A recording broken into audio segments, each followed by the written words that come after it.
My name is Eric Shabazz, and you're listening to the Invisible Hand Podcast. The world's ran by human nature, self-interest, and power. Let's get into it.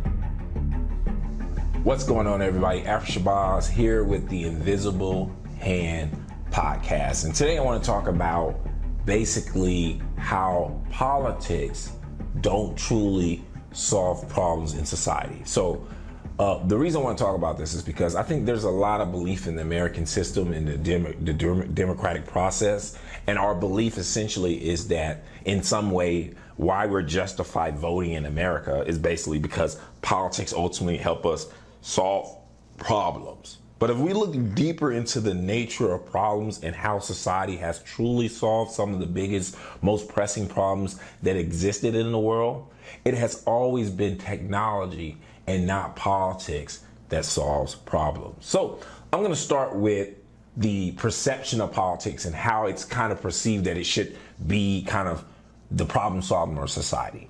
So if you think about it today, when we want something to change in our country, we don't look to the technology leaders. We don't look to the businesses. We first say government.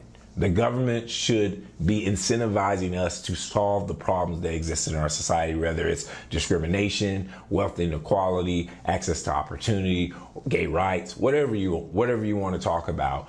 We always look to the government. And the reason we look to the government is because they can take taxes, they can enact laws, and those laws essentially will basically be used to try to solve a problem. For instance, if we believe in America that, when at the end of civil rights, that basically America was still racist, black people couldn't get jobs, they couldn't go to higher education. And so in order to solve that problem, they had to make it illegal to deny somebody education. It was a behavioral problem. Right? And so the behavioral problem was white people were not allowing black people to basically get into schools or even hiring them at jobs, right? So it's a behavior problem. And so in order to regulate human beings' behavior, they enacted laws that if you broke those laws, you'll go to jail. So the ideal of laws is a form of technology, but it's a band-aid on solving the problem, right? So what is the real problem? The real problem is African Americans were applying for jobs that were owned by mostly white people during a racist time. And so the real problem was wealth inequality, opportunity inequality, and production inequality.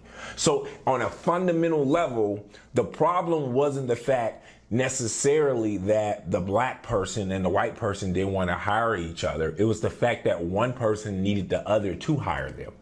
And so even though by enacting a law where you couldn't discriminate solve the problem, I look at it like this. Politics equals laws. Laws are enacted to control human behavior, but ultimately those behaviors wouldn't be necessary at all if we solve the true problem. So let's look at the example of jobs.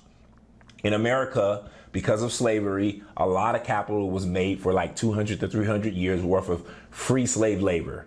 That capital that white people made early on essentially built the first industries of the world. Agriculture, cotton, tobacco, then industry kicked off, cotton mills, cotton gins, World War I, World War II, Industrial Revolution kicking off World War I. And so all of that initial capital they had to invest in America and invest in industry manifested itself to the world we have today, where you have big companies like Coca-Cola, Apple, etc. That original capital eventually spread out and turned into the modern economic base we have today, right? So because that initial capital was in the hands mostly exclusively of white people because we were enslaved, they were able to own all these companies.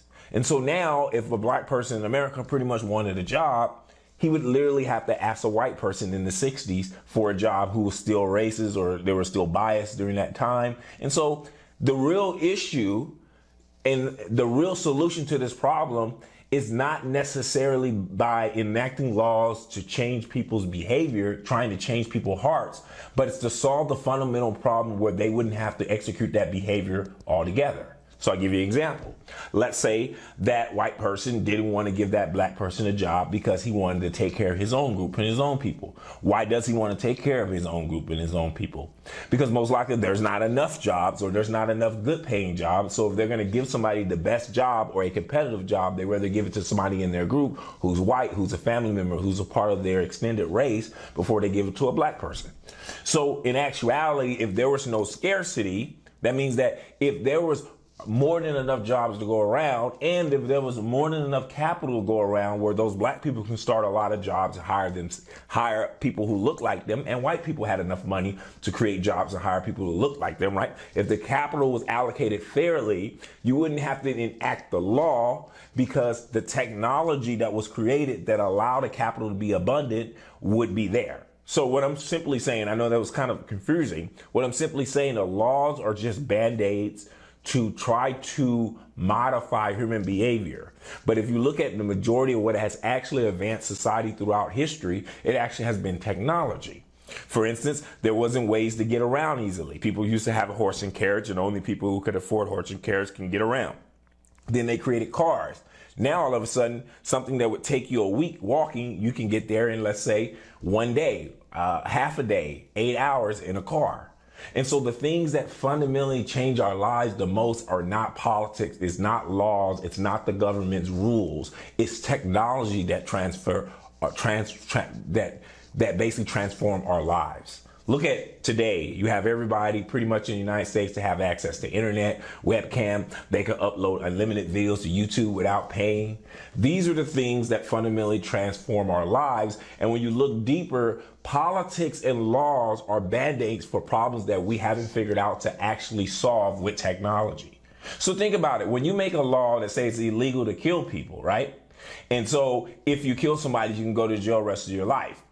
If you zoom out, there's only a small percentage of people actually murdering other people. I'm talking about within the American prison system that are killing other people off the fact that they're just some psychopathic sociopath or psychopath who kills for sexual or enjoyment reasons.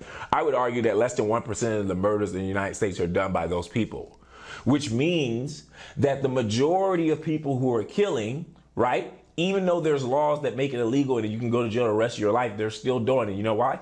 Mostly, I would argue that 70% of things that lead up to murder had an economic base. It was based off the fact that somebody was trying to make money. They came from poverty. They felt like they had less opportunity, which gave them a higher probability of doing things that are, that's illegal. If it's done illegal, that means that there's danger. Because there's danger, the people you interact with basically are willing to shoot or kill to not go to jail. All of a sudden, you're a drug dealer. You do a drug deal. The guy basically tries to rob you. You're forced to kill him. Now you're in jail. Or you're in a gang who sells drugs to make money, and because of the gang warfare, you killed somebody, you're in jail, right? So majority of those reasons why people are in jail for murder are based on economic scarcity.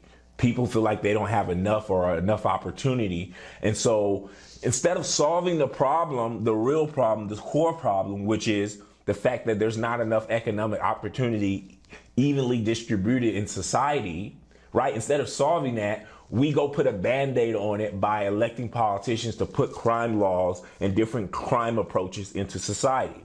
Instead of fixing the underlying problem that's actually driving people to commit crimes, use weapons, do guns, and take risks. Here's the thing that people don't understand. The majority of these gangsters who would kill you or shoot you, who do drug deals, especially larger drug deals, the reason they're willing to kill the people that they're dealing with is because they got laws that'll put you in jail for 30 years.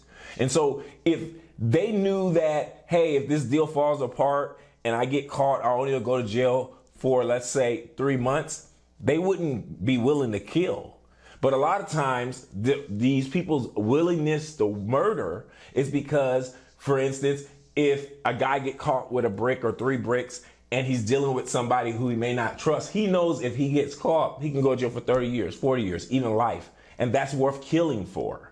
And so even the action of killing is based around the laws and penalties we're setting up in society by using politicians to create laws. Like I said before, politicians don't solve problems. They just put temporary band-aids on them. So if you want to solve the problem of murder and prison incarceration, A politician will go put laws in place, and laws that are meant to regulate human behavior by saying, if you do this, there's going to be consequences. But that typically don't stop human behavior when humans are not getting what they need. So that's why you see a lot of crime in low wage and poverty neighborhoods, because these people, because they're not getting what they need, are willing to take risks to get what they want. And so a politician doesn't spend his time trying to redistribute wealth or actually solve why these guys are committing crimes. They just want to put laws that temporarily regulate how they behave. And you can apply this around the entire political spectrum. Now, there is a couple places, I would argue, that military are actually good for, right? Like national defense, maybe some social policies, maybe some social cohesion policy, small amount of taxes where they can operate the government. But really, we should have a limited government of limited size and shouldn't necessarily be focusing on the things that we do every day, like work and labor. Really, we should create a more efficient market for that. So what I'm simply saying is this. The truth be told, what do you do every day? I'll give you an example. You're in a box. That box is your house or your apartment.